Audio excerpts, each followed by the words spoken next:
Hello students, physics lecture number 110 capacitor में आगे stage discussion में आगे बढ़ते हैं। तो स्टेज 1 सबसे पहले डिस्कस करते हैं। उसमें कुछ क्वेश्चन जो है वो जो डिस्कस करेंगे वो लिख दिए हैं। तो सबसे पहले क्वेश्चन नंबर 1, इसमें क्या बोल रखा है कि एक पैरेलल प्लेट कैपेसिटर है, वो वेरिएबल है, उसको इलेक्ट्रोस्कोप से लगा के फिर कनेक्ट किया हुआ है पैरेलल प्लेट कैपेसिटर को। तो ये बताना है कि इलेक्ट्रोस्कोप की अगर रीडिंग डिक्रीज हो रही है तो क्या हो रहा है। तो इलेक्ट्रोस्कोप मतलब चार्ज मेजर करने का काम कर रहा होगा। तो चार्ज डिक्रीज हो रहा है तो उसके रीजन क्या क्या हो सकते हैं। तो अगर पैरेलल प्लेट कैपेसिटर है तो इस पे चार्ज जो होगा Q इक्वल्स टू CV, और C बोल सकते हैं epsilon naught A/D into V। तो मीडियम अगर आ गया, मीडियम में आ गया तो फिर चार्ज बढ़ जाएगा। अगर एरिया बढ़ा दिया तो चार्ज बढ़ जाएगा, वोल्टेज बढ़ा दिया तो चार्ज बढ़ जाएगा, डी बढ़ा दिया तो चार्ज बढ़ जाएगा। लेकिन कम हुआ है तो क्यू कम करने के लिए अगर मीडियम तो चेंज कर नहीं सकते, मीडियम रखते ही के की वैल्यू तो ज़्यादा ही आएगी, मीडियम नहीं चेंज करना है। एरिया डिक्रीज कर सकते हैं, वोल्टेज डिक्रीज कर सकते हैं, डी डिक्रीज कर सकते हैं, इनमें से कोई वैल्यू डिक्रीज कर सकते हैं। तो पहले में बोल रखा है कि एरिया बढ़ा दिया तो एरिया बढ़ाते ही तो चार्ज बढ़ेगा। दूसरे में बोल रखा है कि मीडियम के अंदर कुछ वैक्स भर दी, मोम भर दी, तो उसके केस में क्या होगा, के की वैल्यू बढ़ेगी, के की वैल्यू बढ़ेगी तो उससे बढ़ेगा, तो ये नहीं होना चाहिए। डिस्टेंस कम कर देंगे, डिस्टेंस अगर कम कर देंगे तो चार्ज, ये उल्टा बोल दिया, डिस्टेंस अगर कम करेंगे तो चार्ज बढ़ेगा, तो ये भी नहीं हुआ। और ये बोला था कि बैटरी का पोटेंशियल जो है वो डिक्रीज कर दे, हाँ डिक्रीज कर दे तो डिक्रीज हो जाएगा। तो कौन सा ऑप्शन हो जाएगा, फोर्थ ऑप्शन करेक्ट, मतलब फोर्थ वैसे करेक्ट और ऑप्शन वाइज फोर्थ करेक्ट, क्योंकि ओनली फोर्थ उसी में लिखा हुआ है। फिर क्वेश्चन नंबर सेकंड में बोल रखा है कि चार्ज जो है वो एक आइसोलेटेड कैपेसिटर पर प्लस माइनस क्यू है, मतलब वो एक पे प्लस क्यू एक पे माइनस क्यू, पोटेंशियल डिफरेंस जो है वो V का है। अब प्लेट को जो है वो बढ़ा दिया, गैप बढ़ा दिया, अब डबल कर दिया पहले का, तो बताना है क्या क्या चीजें चेंज होगी। तो आइसोलेटेड कैपेसिटर है, इसका मतलब आपस में बैटरी कहीं से कनेक्टेड नहीं है, क्यू इस पे चार्ज है, माइनस क्यू इस पे चार्ज है। अब जैसे ही सेपरेशन बढ़ाएंगे, चार्ज फ्लो के लिए तो कोई जगह है ही नहीं, चार्ज वो का हुए रहा। कैपेसिटेंस पहले था C equals to epsilon naught A/D, अब कैपेसिटेंस हो गया epsilon naught A/, gap double कर दिया तो कैपेसिटेंस पहले का आधा हो गया। कैपेसिटेंस आधा हो गया, चार्ज वो का वही है, वोल्टेज जो है वो Q/C बोलेंगे, तो Q की वैल्यू वही है, C आधा हो गया तो वोल्टेज जो है वो डबल हो जाएगा। सही है, तो इसलिए इस तरह से वेरिएशन आ जाएगा इनमें। तो कौन कौन सा ऑप्शन है, क्या क्या बोल रखा है। पहले में बोल रखा है कि फ्री प्लेट पे जो चार्ज है वो डिस्ट्रॉय नहीं होगा, खत्म नहीं होगा, charge on the free plates are destroyed, the electrostatic energy store system is increase, कि एनर्जी इसकी सिस्टम की बढ़ जाएगी। तो एनर्जी हम लिखेंगे U equals to Q into V बोल दो, ठीक है। द पोटेंशियल डिफरेंस प्लेट के बीच में 2V हो जाएगा। तो देखो इसमें चार्ज जो है फ्री प्लेट पर वो डिस्ट्रॉय नहीं होगा, सही है पहला स्टेटमेंट। दूसरा बोल रखा है कि चार्ज जो है वो फ्री प्लेट्स पे डिस्ट्रॉय हो जाएगा, जबकि डिस्ट्रॉय नहीं होगा, दूसरा गलत है। एनर्जी स्टोर जो है सिस्टम की वो इंक्रीज होगी, सही है, इंक्रीज होगी एनर्जी Q इंटू V से। और जो पोटेंशियल डिफरेंस है प्लेट्स के बीच में वो 2V हो जाएगा, 2V हो जाएगा। तो जो गलत स्टेटमेंट है इसके अंदर वो हो जाएगा, गलत स्टेटमेंट कौन सा, सेकंड वाला, ठीक। तो इसमें आंसर क्या दे रखा है थर्ड में, क्वेश्चन नंबर थर्ड में आंसर दे रखा है, सॉरी अपन डिस्कस कौन सा कर रहे हैं, गलत क्वेश्चन पे पहुंच गए, क्वेश्चन नंबर सेकंड डिस्कस कर रहे थे तो फोर्थ पे पहुंच गए थे, थर्ड पे पहुंच गए थे। दोबारा आओ क्वेश्चन पे, ये सारी कैलकुलेशन कर लिया, ऑप्शन दोबारा देख रहे हैं। चार्ज जो है कैपेसिटर प्लेट पे डबल हो जाएगा, वो गलत है पहला स्टेटमेंट। दूसरा स्टेटमेंट बोल रखा है कि कैपेसिटेंस जो है वो डबल हो जाएगा जबकि आधा हो जाएगा, दूसरा स्टेटमेंट गलत है। पोटेंशियल डिफरेंस जो है वो आधा हो जाएगा, वो भी गलत है। पोटेंशियल डिफरेंस जो है वो डबल हो जाएगा, वो सही है। तो फोर्थ ऑप्शन सही हो जाएगा सेकंड में। अगले क्वेश्चन नंबर 4 पे आए। 4 में 2 माइक्रोफेरेड का कैपेसिटर 200 वोल्ट से चार्ज कर दिया और आइसोलेटेड है। अब पैरेलल प्लेट को जो है दूसरे कैपेसिटर जिस जो अनचार्ज है उससे कनेक्ट कर दिया और उनका कॉमन पोटेंशियल 40 वोल्ट आ जाता है, तो दूसरा कैपेसिटेंस कितने का है। तो क्या किया, पहले एक को चार्ज कर दिया 2 माइक्रोफेरेड को 200 वोल्ट से, इसकी वजह से चार्ज आ गया Q equal to CV 200 into 2 400 microcoulomb का चार्ज इस पे आ रखा था पहले। अब इसको कनेक्ट कर दिया दूसरे से, कनेक्ट करते ही क्या होगा, दूसरा अनचार्ज जो था चार्ज फ्लो होगा। और ये पूछा हुआ है कि ये कैपेसिटेंस कितना है, अगर इनके बीच में पोटेंशियल डिफरेंस बाद में 40 वोल्ट आ जाता है तो कनेक्ट करने के बाद। इसका मतलब ये हुआ कि जैसे हम कनेक्ट करेंगे, कनेक्ट करते ही ये दोनों पैरेलल या सीरीज नहीं बोलेंगे, इसमें दो ही है, दो में ऐसा कुछ नहीं बोलने वाले। ये जरूर है लेकिन इसके टर्मिनल और इसके टर्मिनल का पोटेंशियल और इसका पोटेंशियल सेम है जो 40-40 है। फिर दूसरा ये है कि चार्ज जो है वो कंजर्व रहेगा इस हिस्से में, चार्ज हिस्से में कंजर्व रहेगा क्योंकि टोटल चार्ज जो है वो एक से प्लेट से दूसरी प्लेट पे फ्लो होगा, एनर्जी कंजर्वेशन नहीं है। तो बाद वाली सिचुएशन में इस पे चार्ज आ गया कुछ Q1, इस पे चार्ज आ गया Q2 प्लस माइनस, ये वोल्टेज दोनों का है 40। तो इस पे चार्ज आया Q बराबर CV, C 2 है, V 40 आ गया, तो इस पे चार्ज आ गया 40 इंटू 2 माइक्रोकूलम, सही है। इस पे चार्ज आ गया 40 Q इंटू Q बराबर CV, C की कोई वैल्यू है और V इसका पोटेंशियल। अब इन दोनों प्लेट पर, इधर वाली प्लेट बोल दो या इधर वाली प्लेट बोल दो, कि इन पे जो चार्ज है वो पहले जितना था उतना ही चार्ज होगा। पहले चार्ज था 400, तो इन पे चार्ज रहेगा 400 माइक्रोकूलम का। ये आ गया 80 इसमें से हटा दो, 80 हटाएंगे तो बाकी बच गया 320 माइक्रोकूलम बटा 40 और कर दो यहाँ से, तो C2 की वैल्यू आ जाएगी कितनी, 8 माइक्रोफेरेड, ठीक है। तो 8 माइक्रोफेरेड यहाँ पर इसका कैपेसिटेंस है फोर्थ में। फोर्थ के बाद क्वेश्चन नंबर 6 में जो चार्ज पार्टिकल है वो प्लेट के बीच में रखा हुआ है, F फोर्स लग रहा है। अब जो क्या कर रखा है, एक प्लेट को हटा दिया, तो अब फोर्स कितना होगा। तो देखो कैपेसिटर की जब दोनों प्लेट है, एक पे चार्ज Q एक पे माइनस Q है, तो इस वाली कंडीशन में और जो चार्ज पार्टिकल रखा हुआ है उस पर फोर्स हो गया है बराबर Q और इलेक्ट्रिक फील्ड होता है Q by epsilon not capacitor की प्लेट के बीच में। लेकिन जब एक ही प्लेट हुई तो चार्ज Q रहा, इलेक्ट्रिक फील्ड आ जाएगा ये, तो एक प्लेट रहने की वजह से इलेक्ट्रिक फील्ड ऑफ हो गया, तो फोर्स जो है वो भी आधा हो जाएगा सेम पार्टिकल पे। 6 के बाद क्वेश्चन नंबर 8, पैरेलल के प्लेट कैपेसिटर को चार्ज कर रखा है V वोल्ट से और बैटरी हटा दी। अब जो प्लेट के बीच में सेपरेशन जो D था उसके में बता रखा है कि वो इंक्रीज करके 2D कर दिया। पहले इलेक्ट्रिक फील्ड प्लेट के बीच में E था, तो नया इलेक्ट्रिक फील्ड कितना हो गया। देखो बैटरी डिस्कनेक्ट करने का मतलब तो ये रखना है कि चार्ज सेम है, जैसे चार्ज पहले उतना चार्ज बाद में। अगर बैटरी कनेक्टेड होती तो बोलते जितना पोटेंशियल पहले उतना पोटेंशियल बाद में। तो चार्ज सेम करते हैं पहले के बराबर, तो पहले चार्ज था question number 8, electric field E है, E के टर्म में D के टर्म में चार्ज और ये सारी वैल्यू लिख दें, तो इलेक्ट्रिक फील्ड था E बराबर Q by A epsilon not, है ना। अब जैसे ही सेपरेशन डबल कर दिया, पोटेंशियल वो नहीं है ना, वरना पोटेंशियल से लिखना होता तो V बाई डी लिख देते, D डबल कर दिया, लेकिन पोटेंशियल निकालना पड़ेगा हमें, सीधा ये चार्ज के टर्म में पता है। अब चार्ज बदला क्या, नहीं बदला क्योंकि बैटरी हटा रखी थी।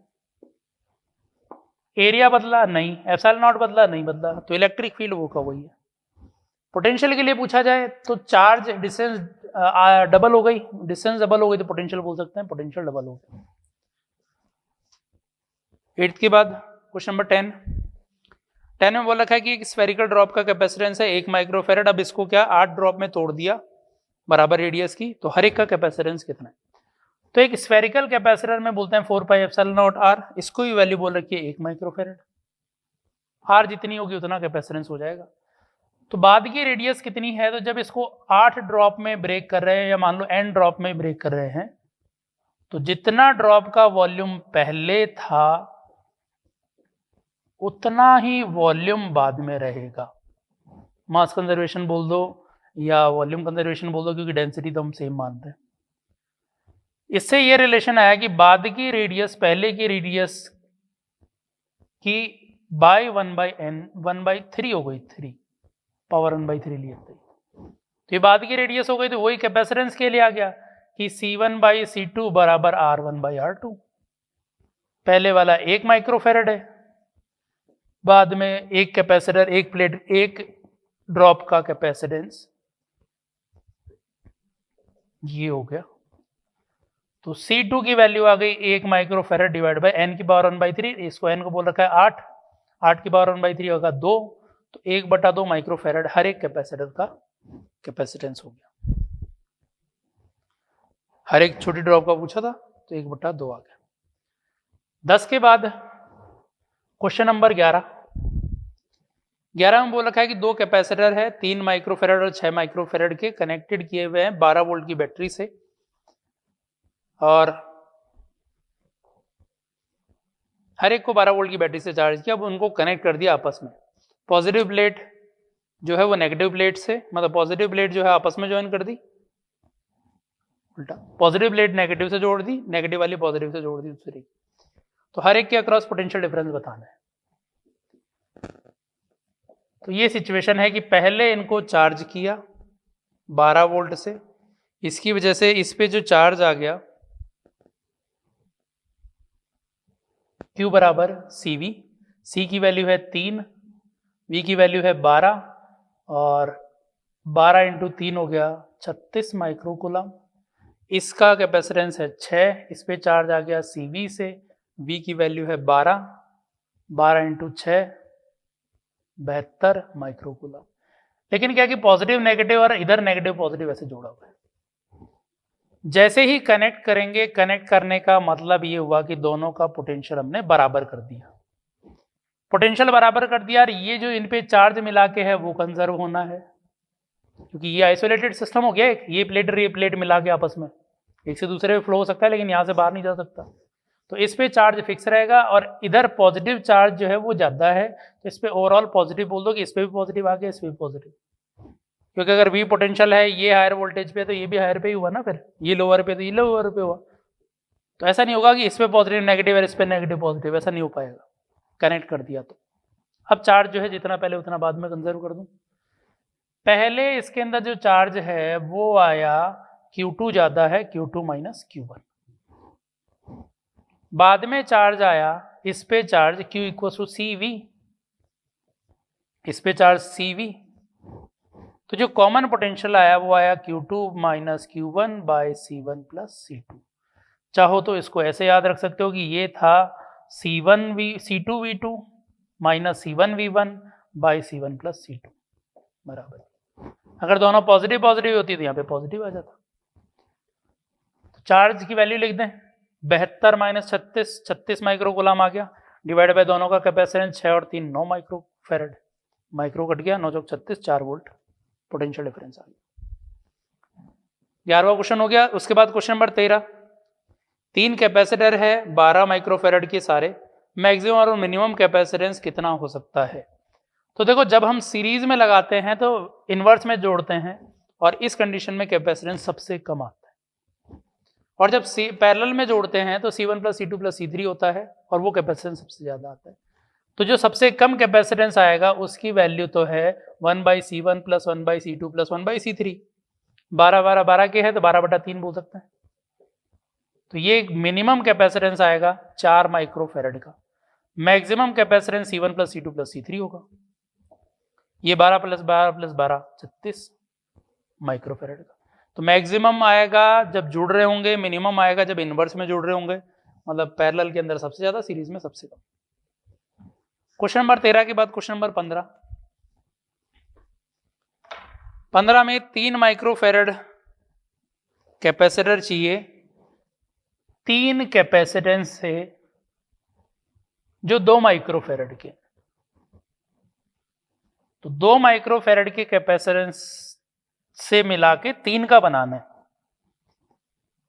तो देखो जब भी कैपेसिटेंस अगर बढ़ाना हो तो पैरेलल में लगाओ ताकि जुड़ जाए, और जब भी कैपेसिटेंस कम करना हो सीरीज में लगाओ ताकि कैपेसिटेंस कम हो जाए। जब सीरीज में लगाते हैं तो इक्विवेलेंट कैपेसिटेंस जो आएगा वो सबसे छोटे कैपेसिटेंस से भी कम आता है। ये ध्यान रखना कि सीरीज में जब कैपेसिटेंस लगाओगे तो जो इक्विवेलेंट कैपेसिटेंस आएगा वो जो इनमें सबसे छोटा है उससे भी कम आता है, और जब पैरेलल में लगा रहे हैं तो इक्विवेलेंट कैपेसिटेंस जो आएगा वो सबसे बड़े से भी ज्यादा आएगा। ये चीज ध्यान रखनी है। तो 2 माइक्रोफेरेड है, 3 बनाना है। 2 अगर हम पैरेलल में जोड़ दें तो 2 और 2 4 हो जाएगा। 2 और 2 पैरेलल में जोड़ दिए, 4 हो गया। अब 4 ज्यादा हो गया, कम करना है तो एक इनके साथ सीरीज में जोड़ दूं, लेकिन ये कितना है 4, ये है 2, तो इक्विवेलेंट क्या आएगा सबसे छोटे से भी छोटा हो जाएगा, तो 2 से भी कम हो जाएगा वो तो, जबकि हमें तो 3 चाहिए। तो पहले पैरेलल सीरीज में लगा दो सी और सी को, या 2 और 2 को, तो सीरीज में क्या हो जाएगा, जो सबसे छोटा है उससे भी छोटा, मतलब 2 से भी कम आ जाएगा, और सेम है तो 1/, इसका आधा हो जाएगा। 1 माइक्रोफेरेड 2 मिला के हो गए। और अब 2 वाला पैरेलल में लगा दो ताकि जुड़ जाए, तो ये 3 माइक्रोफेरेड हो गया। ठीक है, तो इस तरह से सोचना है कि अगर हमें कैपेसिटेंस ज़्यादा चाहिए तो पैरेलल में जोड़ो, कम चाहिए तो सीरीज में जोड़ो, कम सबसे छोटे से भी कम आएगा वो वैल्यू। 16 के बाद 17 में बोल रखा है कि ए और बी के बीच में, ए और बी का पोटेंशियल कितना है। तो देखो ये जो बैटरी जोड़ रखी है इससे 4 कैपेसिटर जुड़े हुए हैं, यहां का ग्राउंड किया हुआ है, इसका मतलब पोटेंशियल 0 है। कोई बैटरी या सर्किट कंप्लीट नहीं है, वो ग्राउंड किया हुआ है। चार्ज फ्लो करने के लिए कोई दूसरी जगह और कोई पॉइंट जुड़ा हुआ होना चाहिए, तब तो चार्ज फ्लो बोलते हैं। तो यहां पे चार्ज फ्लो नहीं होगा जब तक ये कहीं नहीं कनेक्टेड है। ये इतना ही है कि ये पोटेंशियल 0 पर है, ये बोलना है इसको। तो ये 0 पोटेंशियल वाला पॉइंट है, इसकी वजह से जो चार्ज यहां से आ रहा है इधर, वो यहीं से गया था, तो इस पे सब पे चार्ज सेम है। तो हम इनको सीरीज ही बोलेंगे, पैरेलल नहीं, मतलब सीरीज ही बोलना है, कोई और कंडीशन नहीं बन पाएगी। ठीक है, अब सीरीज में है 10 वोल्ट है तो हर किसी पे बराबर बराबर वोल्टेज बढ़ जाएगा, क्योंकि सीरीज में वोल्टेज बढ़ता है कैपेसिटेंस के इनवर्स रेशियो में।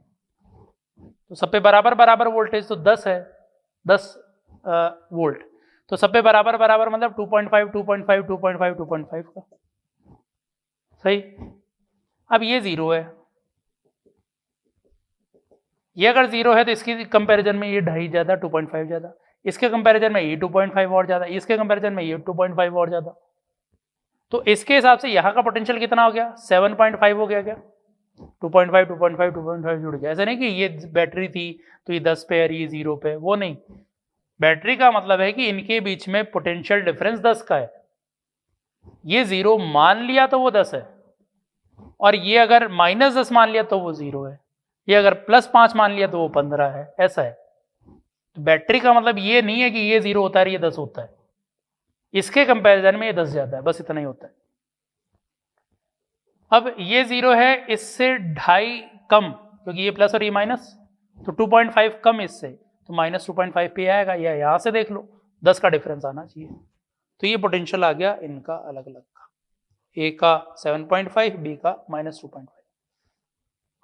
17 के बाद क्वेश्चन नंबर 18, हमें 32 कैपेसिटर दे रखे 4 माइक्रोफेरेड के, उनको कैसे कनेक्ट करें कि जो इक्विवेलेंट कैपेसिटेंस है वो 8 माइक्रोफेरेड का आ जाए। वैसे तो 2 पैरेलल लगाते ही हो जाएगा, लेकिन हमें 32 कनेक्ट करने। तो क्या करें, पहले कैपेसिटर बढ़ा दें, फिर बाद में कैपेसिटर कम कर दें, बढ़ाने के लिए उनको पैरेलल जोड़ दें, और वो सारे पैरेलल फिर बाद में सीरीज में जोड़ दें, या फिर पहले सारे सीरीज में जोड़ दो फिर पैरेलल में जोड़ के देखते हैं। तो सबसे पहले यही कर लेते हैं कि 32 है, इनको 4 को अगर हम ऐसे जोड़ें तो फिर 16, 4 8 4 12 4 16, 16 हो गए, 4 और कर दो, 16 16 32, इस तरह से कर दिए एक बार। एक्चुअल में तो हमें ऑप्शन देख के फिर करना चाहिए क्योंकि कॉम्बिनेशन बहुत सारे पॉसिबल है। तो अगर 8 ऐसे जोड़ेंगे तो हर एक का कैपेसिटेंस हो गया 4/8, 4/8, 4/8, 4/8, 4/8 कर दिया तो ये तो कम हो गया, बल्कि 4 टाइम्स हो गया। तो 4 टाइम्स हो गया तो कितना आ गया, आई गया क्या, नहीं 2 माइक्रोफेरेड ही आ गया। लेकिन इस तरह से 4 रखे, इस तरह से 8 कर दे तो 4 करेंगे तो हर एक का कैपेसिटेंस ये हो गया 4/4, 1 1 1 के 8 माइक्रोफेरेड। ठीक है, तो 4 पहले सीरीज में, वैसे 4 4 8 पैरेलल में, तो 4 जो है उनको सीरीज में जोड़ो और ऐसे 8 ग्रुप पैरेलल में जोड़ दें, तीसरा हो जाएगा। और 8 जोड़ें सीरीज में, 4 पैरेलल में, तो वो होगा नहीं, तो एक ही ऑप्शन दिख रहा है केवल तीसरा। 18 के बाद क्वेश्चन नंबर 22 में देखें।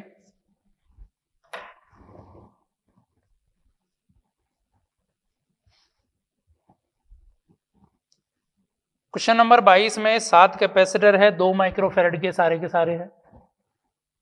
अब कनेक्ट कर दिया उनको, 10 माइक्रोफेरेड कैपेसिटर, 10/11 माइक्रोफेरेड चाहिए इसके लिए।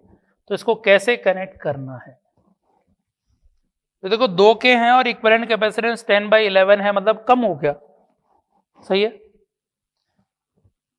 तो 7 कैपेसिटर है, कॉम्बिनेशन जो दे रखा है उसी से एक बार चेक कर लो कि अगर हम 5 को पैरेलल जोड़ देंगे तो इक्विवेलेंट कैपेसिटेंस हो जाएगा 5 का 10 माइक्रोफेरेड, 5 का। फिर 2 इनके साथ पैरेलल अगर जोड़ देंगे तो ये हो जाएगा 1/10 + 1/2 + 1/2। सबसे छोटे से भी कम आएगा, मतलब 2 से कम आएगा, कम ही चाहिए एक बार। तो इसको 5 से ऊपर नीचे मल्टीप्लाई कर दो, 5 से ऊपर नीचे मल्टीप्लाई कर दो, तो ये हो गया 10 + 1 11/10। इन्वर्स करके लिखना था तो 10/11 माइक्रोफेरेड आ गया, हो गया, पहले ही कॉम्बिनेशन में बैठ गया।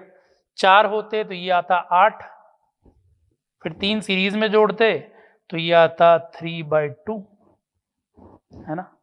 8 के लिए 4 से ऊपर नीचे मल्टीप्लाई करते, 12 और 1 13, 8/13 नहीं आता। तो एक ही ऑप्शन दिख रहा है, पहला जो ऑप्शन है वही सही है, क्योंकि इसमें हमें चेक ऐसे ही करना पड़ेगा। क्वेश्चन नंबर 23 पे पहुंच गए, जबकि सॉल्व करना था 22 पे आ जाए। तो फिर 22 में 2 कैपेसिटर C1 C2 जो है उनको कनेक्ट किया हुआ है, तो पोटेंशियल डिफरेंस VA और VB कितना होगा। देखो इसमें पोटेंशियल लिखते जाओ, जिसको अपन किरचॉफ लॉ बोलते हैं, वो कि यहां का पोटेंशियल कुछ भी मान लो, 0 मान लो, 0 माना है कितना वो कुछ नहीं बोल रहे। तो ये 0 है, इसके कंपैरिजन में ये 24 हो गया, तो यहां से आ गए 24। इस पे चार्ज इधर प्लस इधर माइनस, तो इधर से इधर गए तो -Q/C, पोटेंशियल गिर गया। इस बैटरी के प्लस से माइनस की तरफ गए तो पोटेंशियल यहां पे भी गिर गया 12 का। इस कैपेसिटर पे अगर यहां से चार्ज आया तो वही चार्ज फ्लो होते हुए यहां आया, तो इस पे पॉजिटिव इस पे नेगेटिव, वही चार्ज फ्लो होगा दोनों में। तो इस पे आ गया -Q/C और C की वैल्यू दे रखी है 4 माइक्रो, ये टोटल मिला के वही वापस आ गए 0। तो ये हमने किरचॉफ लॉ लगा दिया, या फिर किरचॉफ लॉ नहीं लगा के सीधा ये बोल सकते थे कि ये दोनों में चार्ज फ्लो सेम होगा, तो ये दोनों सीरीज में है, और ये बैटरी जो है एक 24 की, एक उल्टी जुड़ी हुई है 12 की, तो 12 वोल्ट की बैटरी और 2 कैपेसिटर सीरीज में, वैसे सॉल्व कर सकते हैं। और यहां से भी आ रहा है कि 12 वोल्ट की battery difference Q 1/C1 + 1/C2, वही तो रिजल्ट है। 12 वोल्ट की बैटरी बोल दी, कैपेसिटर पैरेलल में बोल दिया, सीरीज में बोल दिया। तो ये आ गया 2 2, तो 3/4 जो इधर जाके 4/3 हो गया माइक्रो, 16 माइक्रो कूलम ये चार्ज टोटल आएगा हर एक कैपेसिटर पे। वोल्टेज पूछा हुआ है किस पर, VA VB, मतलब C1 पर वोल्टेज पूछा हुआ है, तो C1 पर वोल्टेज ये लिखा हुआ है Q/C, 8 वोल्ट के बराबर, 8 वोल्ट आ जाएगा, ठीक। अब अच्छा साइन और चाहिए, तो यहां पर ये पॉजिटिव है, ये नेगेटिव है, तो ये कम पोटेंशियल पे है, ये ज्यादा पोटेंशियल पर है, तो नेगेटिव साइन और आएगा, ये चीज ध्यान रखना, ए कम पोटेंशियल पे बी ज्यादा पोटेंशियल पे, तो -8 वोल्ट पूछा जो है उसके अकॉर्डिंग। क्वेश्चन नंबर 25 में हमें कुछ प्लेट्स दे रखी है और उनमें फिर चार्ज पूछा हुआ है कि पहली और चौथी प्लेट पे चार्ज कितना है। तो देखो जब इस तरह से प्लेट दे रखी होती है तो दो प्लेट से मिला के एक कैपेसिटर हम बनाएंगे। तो पहली दूसरे से मिला के एक कैपेसिटर, दूसरे तीसरे से एक, तीसरी चौथे से एक, चौथे पांचवे से एक, तो यहाँ पे 4 कैपेसिटर हो गए 5 प्लेट्स। अब हर एक कैपेसिटर को देखोगे 3 4 हो गए। ये जो प्लेट है पहली, तीसरी और पांचवी ये आपस में कनेक्टेड है। अगर इस बैटरी का ऊपर वाला टर्मिनल 0 पे मान ले, नीचे वाला ई पे मान ले, तो ये ई पे कनेक्टेड है और ये दोनों टर्मिनल 0 पे कनेक्टेड है, या ए और बी बोल लो, सही। अब ये जो कैपेसिटर है ये इन दोनों के बीच में कनेक्टेड है, ये वाला कैपेसिटर भी इन दोनों के बीच में, ये भी इनके बीच में, ये भी इनके बीच में। तो जब 0 और ई के बीच में हम कैपेसिटर ये सारे बनाएंगे तो C1 C2 C3 C4 है बराबर सारे, पहला E और 0 के बीच में, दूसरा 0 और E के बीच में, तीसरा भी ऐसे, चौथा भी ऐसे, ये सारे ऐसे कनेक्टेड है। E वोल्ट की ये बैटरी, तो हर एक पे जो चार्ज आएगा सेम ही आएगा, पैरेलल में हर एक पे पोटेंशियल सेम आएगा, तो हर एक पे चार्ज जो आएगा वो भी सेम ही आ जाएगा। तो हर एक पे चार्ज आ गया Q = CV और C की वैल्यू हो गई ε0 A/d और V की जगह पोटेंशियल डिफरेंस E बोला हुआ है। E इलेक्ट्रिक फील्ड नहीं बोला हुआ है, पोटेंशियल ए ले E लिख दिया है यहाँ पे।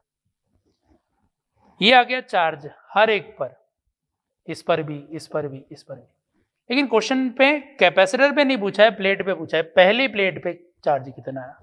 पहली प्लेट का मतलब है C1 की E पोटेंशियल वाली प्लेट, C1 की E पोटेंशियल वाली प्लेट, पॉजिटिव चार्ज आएगा उस पर, है ना। दूसरी तरफ तो कुछ नहीं है ना, केवल एक ही प्लेट काम आ रही है। तो इस पे चार्ज कितना आ गया? ये आ गया, सही। फिर पूछा है चौथी प्लेट पे, फोर्थ प्लेट जो है वो C3 के साथ भी है, C4 के साथ भी है, C3 के साथ भी है, C4 के साथ भी है और दोनों तरफ ही 0 से जुड़ी हुई है। तो C3 और C4 की जो नेगेटिव प्लेट वाली थी वो साथ में है और उसको इस चौथी प्लेट का नाम दे रखा है। तो फोर्थ प्लेट पे चार्ज नेगेटिव हो गया और दोनों का मिला के हो गया, तो फोर्थ प्लेट पे चार्ज हो गया 2ε0 AE/d, नेगेटिव का। समझ में आ गया क्या? इसके बाद अगला क्वेश्चन है 26 में पूछा हुआ है कि कैपेसिटेंस कितना है इसका। तो देखो ये वाला सर्किट अगर होता है इस तरह का और सारे कैपेसिटर यहां पर बराबर है, सॉरी बराबर नहीं है, वैल्यू दे रखी है 3 6 4 8 इस तरह से, माइक्रोफेरेड में है सारे। तो ऐसा जब सर्किट होता है तो इसको हम करंट इलेक्ट्रिसिटी में व्हीटस्टोन ब्रिज बोलते हैं। तो वैसा ही यहाँ पर है व्हीटस्टोन ब्रिज। तो व्हीटस्टोन ब्रिज जब हम कंडीशन बोलते हैं जब ये वाला कैपेसिटर का रेशियो और इसका रेशियो बराबर है, ये 3/4 है तो ये भी 3/4 ही है। 6/8 करोगे 3/4 आएगा। तो ये और ये रेशियो बराबर है, उल्टा रेशियो नहीं होना चाहिए, 8 और 6 नहीं होना चाहिए। अगर रेशियो सेम है तो इससे कोई मतलब नहीं, हटा दो इसको। हटा दिया तो अभी सीरीज पैरेलल हो गया। 6 और 3 मिला के 6 × 3/6 + 3 हो गया। 8 और 4 मिला के 8 × 4/8 + 4 हो गया। दोनों बाद में पैरेलल में हो गए जो जुड़ जाएंगे। तो ये आएगा 18/9 2 और 32/12, तो कितना आ जाएगा? 4 से कैंसिल कर दो, 8/3 आ जाएगा।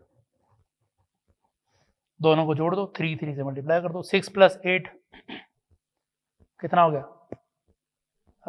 14/3 माइक्रोफेरेड। ये इसका कैपेसिटेंस है, ठीक है। तो व्हीटस्टोन ब्रिज बन रहा है इसलिए इस तरह से सॉल्व कर लिया। 26 के बाद 32 में पैरेलल प्लेट बना रखा है कैपेसिटर बराबर सेपरेशन पे, दो के बीच में सेपरेशन जो है वो C का है और ऐसी n प्लेट बता रखी है, ठीक है। और अल्टरनेटिवली प्लेट्स को कनेक्ट किया हुआ है, इसको इससे जोड़ दिया, इसको इससे जोड़ दिया, इस तरह जोड़ रखा है। तो ये एक कैपेसिटर हो गया, दो कैपेसिटर हो गए, ऐसे कैपेसिटर n प्लेट मिल रखी है, 2 से मिला के 1 है, 3 से मिला के 2 है, तो जितनी प्लेट है उससे एक कम, तो n-1 टोटल कैपेसिटर है। और इसका मतलब ऐसे कनेक्शन की वजह से ये पोटेंशियल डिफरेंस और इसका पोटेंशियल डिफरेंस, इसका पोटेंशियल डिफरेंस सारे बराबर है, तो ये सारे पैरेलल में हो गए, पैरेलल में इक्विवेलेंट कैपेसिटेंस जुड़ जाता है, तो जुड़ गया कैपेसिटेंस n-1 इंटू सी हो गया। 32 के बाद 34, 3 कैपेसिटर है, हर एक सी का है, ब्रेकडाउन वोल्टेज V है, उनको जोड़ दिया सीरीज में, तो ब्रेकडाउन वोल्टेज कॉम्बिनेशन का कितना हो जाएगा कैपेसिटेंस का। 3 कैपेसिटर सीरीज में लगा दिए, ब्रेकडाउन वोल्टेज का मतलब इस पे वोल्टेज किसी भी एक पर V से ज्यादा नहीं होना चाहिए। इक्विवेलेंट कैपेसिटेंस सीरीज में तो बाई 3 हो गया, इस पर V से ज्यादा नहीं होना चाहिए, इस पर V से ज्यादा नहीं होना चाहिए, इस पर V से ज्यादा नहीं होना चाहिए।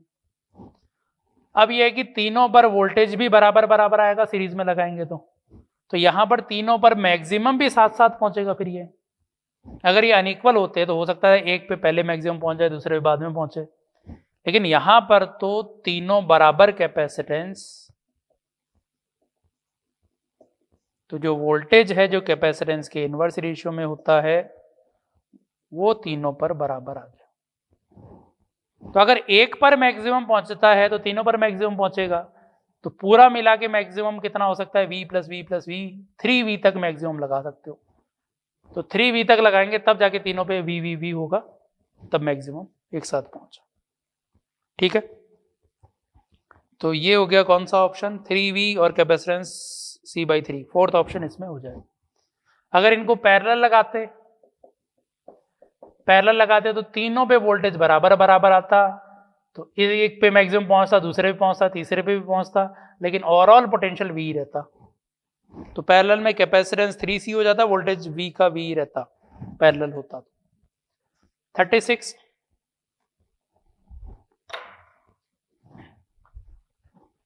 36 में E जो है इलेक्ट्रिक फील्ड इंटेंसिटी है, मतलब इलेक्ट्रिक फील्ड की एनर्जी डेंसिटी जो है वो किसके प्रोपोर्शनल है, सीधा फॉर्मूला है 12ε0 E², तो E² के प्रोपोर्शनल है, 36 में सेकंड हो जाएगा।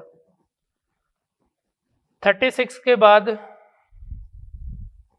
नेक्स्ट है 37, तो 37 में पैरेलल प्लेट कैपेसिटर दे रखा है, इलेक्ट्रिक फील्ड बता रखा है प्लेट के बीच में, पैरेलल प्लेट कैपेसिटर दे रखा है, प्लेट के बीच में सेपरेशन दे रखा है,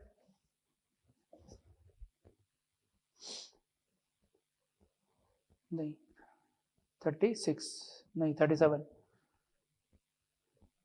और चार्ज दे रखा है 1 मिली कूलम, इलेक्ट्रिक फील्ड दे रखा है 10⁵ वोल्ट पर मीटर। तो ये पूछा है कि एक दूसरी प्लेट पर फोर्स कितना लगा रहे। देखो यहां पर फोर्स कैलकुलेट करना है एक पर, इस पर, तो इस पे फोर्स क्या लिखूं, चार्ज पता है, चार्ज इंटू इलेक्ट्रिक फील्ड। लेकिन ये चीज ध्यान रखना कि ये इलेक्ट्रिक फील्ड में खुद का भी रोल है, खुद का भी रोल है। जैसे हमने कंडक्टर की जब बात की थी, तो एक छोटे से पार्ट पे जब हम फोर्स लिख रहे थे तो इलेक्ट्रिक फील्ड बाकी पार्ट का लिख रहे थे, इनटू चार्ज कर रहे थे, ठीक है ना। फिर फोर्स प्रेशर निकालने के लिए डिवाइड बाय एरिया किया था, σ²/2ε0 आया था। वही चीज यहां पर है कि यहां पर ये इलेक्ट्रिक फील्ड दोनों की वैसे मिला के है, लेकिन हमें तो इलेक्ट्रिक फील्ड एक का लिखना है, तो नेगेटिव वाले पे फोर्स कितना आएगा, charge into electric field positive वाले का, तो ये पॉजिटिव इस पे फोर्स लगाएगा, तो चार्ज की वैल्यू तो 1 मिली कूलम, और इसका इलेक्ट्रिक फील्ड कितना आएगा, आधा, दोनों का आधा आधा है ना। तो जो फोर्स आएगा 10⁻³ हो गया मिली का मतलब, तो 100 आ गया बाय 2, 50 न्यूटन का फोर्स आ जाएगा। 37 के बाद 42 में पैरेलल प्लेट कैपेसिटर की सेपरेशन प्लेटों के बीच में D दे रखा है। अब क्या कि एक मेटल प्लेट रख दी D/2 की, तो कैपेसिटेंस पे क्या फर्क पड़ा, मेटल प्लेट का मतलब डाइलेक्ट्रिक कांस्टेंट इनफाइनाइट होता है, मेटल का ही होता है, तो इसका कैपेसिटेंस हो गया epsilon naught A by D minus T plus T by K. एक स्लैब रखते तो ये बोल देते हैं, तो epsilon naught A by T thickness है डी बाई टू, तो D minus D by two plus D by two बट्टा के की वैल्यू इनफाइनाइट, इनफाइनाइट रखते ये टर्म जीरो हो गया, ये डी बाई टू रह गया, तो नया कैपेसिटेंस आ गया epsilon naught A by D by two, तो पहले का डबल हो गया। ठीक है, तो डबल कैपेसिटेंस पहले का हो जाएगा। क्वेश्चन नंबर 44 के अंदर 44 पे पहुंच गए, 42 बता दिया गया, 42 रह गया शायद। दो कैपेसिटर है, दो कंडक्टर, एक का कैपेसिटेंस C है, दूसरे का C/2 है, V वोल्टेज से बैटरी से कनेक्टेड है पैरेलल में। तो दोनों पे चार्ज फ्लो करवाने के लिए कितना वर्क करना पड़ा, दोनों को फुल चार्ज करने के लिए। तो दोनों को जब पैरेलल में जोड़ा C/2, तो दोनों पर वोल्टेज तो बैटरी के बराबर ही आएगा। तो V वोल्टेज इस पर है, तो इस पे चार्ज आ गया CV, इस पे चार्ज आ गया CV, है ना। दोनों पे चार्ज आ गया, और वो चार्ज आया कहाँ से है, बैटरी से। तो बैटरी से जो चार्ज फ्लो हुआ है वो हुआ है Q1 प्लस Q2। तो बैटरी से चार्ज फ्लो हुआ 3CV/2, और बैटरी का वर्क डन क्या होता है, चार्ज फ्लो इनटू वोल्टेज। तो 3/2 CV² बैटरी का वर्क डन आ जाएगा। फोर्थ ऑप्शन हो जाएगा 42 में। 42 छोड़ दिया था, ये 42 है, ये 44 है, 44। 45 पैरेलल प्लेट कैपेसिटर का कैपेसिटेंस C दे रखा है, C फैरेड, और बैटरी से जोड़ दिया EMF V का। बैटरी से कैपेसिटेंस कनेक्टेड है, डाइलेक्ट्रिक स्लैब जो है डाइलेक्ट्रिक कांस्टेंट K की वो इसके बीच में रख दिया, और डायमेंशन इस तरह से कि पूरा भर दिया उसके बीच का स्पेस। तो ये क्वेश्चन अपन कर चुके हैं वैसे, कि अगर बैटरी जुड़ी हुई होगी तो वोल्टेज वो का वही रहेगा, तो वोल्टेज वो का वही है, कैपेसिटेंस तो K टाइम्स हो ही जाएगा पहले का। चार्ज जो लिखेंगे, charge Q equal to CV, तो चार्ज जो है CV पहले वाले का K टाइम्स दिख गया। और इलेक्ट्रिक फील्ड लिखते हैं V/D, V वही है, सेपरेशन वही है, तो इलेक्ट्रिक फील्ड वो का वही रहेगा। एनर्जी जो है वो लिखेंगे हाफ CV², V वो का वही है, C K टाइम्स हो गया, तो एनर्जी पहले की K टाइम्स हो गई। तो इसमें इलेक्ट्रिक फील्ड और पोटेंशियल वही रहता है, बाकी K टाइम्स हो जाते हैं। तो चार्ज प्लेट पर सेम रहेगा, पहला ऑप्शन गलत है। दूसरा, चार्ज जो प्लेट पर है वो K टाइम्स बढ़ जाएगा, सही है। तीसरा, पोटेंशियल डिफरेंस प्लेट के बीच में कम हो जाएगा, जबकि गलत है, वही रहेगा। चार्ज प्लेट पर K² टाइम्स हो जाएगा, गलत हो जाएगा। तो चार्ज K टाइम्स हो गया 45 में। 47 पैरेलल प्लेट कैपेसिटर के बीच में एयर भरी हुई थी, तो 50 माइक्रोकूलम है, और जब ऑयल भर दिया तो 110 माइक्रोकूलम है। तो ऑयल का डाइलेक्ट्रिक कांस्टेंट बताना है, तो K टाइम्स कैपेसिटेंस हो जाता है मीडियम में, तो 110 माइक्रोफेरेड बराबर K इंटू पहले था एयर में 50 माइक्रोफेरेड। तो माइक्रोफेरेड कैंसिल हो गया, K की वैल्यू आ गई 110/50, तो 11/5 इसका डाइलेक्ट्रिक कांस्टेंट की वैल्यू, और 11/5 को बोल सकते हैं कितना, 2.20, इसका डाइलेक्ट्रिक कांस्टेंट आ गया। 47 48 ओरिजिनल वैल्यू का कैपेसिटेंस 7/6 टाइम्स हो गया। कब, जब T थिकनेस 2/3 की कोई स्लैब जो है वो इसके बीच में रख दी, तो स्लैब का डाइलेक्ट्रिक कांस्टेंट कितना है, तो ये कैपेसिटेंस होता है epsilon naught A/D minus T plus D/K, और ये पहले वाले का 7/6 टाइम्स है, मतलब एप्सिलॉन नॉट A/D का 7/6 टाइम्स है। एप्सिलॉन नॉट A कट गया, फिर 6D तो इधर रहने दो, 7D माइनस 7, और थिकनेस कितना है 2/3, तो 2/3D प्लस T था ये, 2/3D/K, ये बराबर, तो D कैंसिल हो गया, एक D रह गया यहाँ पे, K की वैल्यू चाहिए, इसको रखो केवल इधर, तो D माइनस ये हो गया 14/3D, और इधर आके माइनस 2/3D/K। 3 LCM इसमें भी ले लो, तो 14 - 3 11 आ जाएगा, नेगेटिव नेगेटिव पॉजिटिव आ जाएगा, डी कैंसिल कर दिया और इधर रह गया 2/k, तो k की वैल्यू आ गई 2/11। कुछ अजीब लग रही है, देखें कैलकुलेशन कहाँ गड़बड़ कर दी, 7 टाइम्स इसको भी करना था, तो ये एक्चुअल में 14 है, तो ये आ जाएगा 14/11। तो 14/11 इसका डाइलेक्ट्रिक कांस्टेंट आ जाएगा। तो ये एक्सरसाइज शीट में स्टेज 1 हमने डिस्कस कर ली, ठीक है। नेक्स्ट लेक्चर के अंदर स्टेज 2, 3, 4 उनके क्वेश्चंस हम डिस्कस करेंगे, ठीक है। Thank you.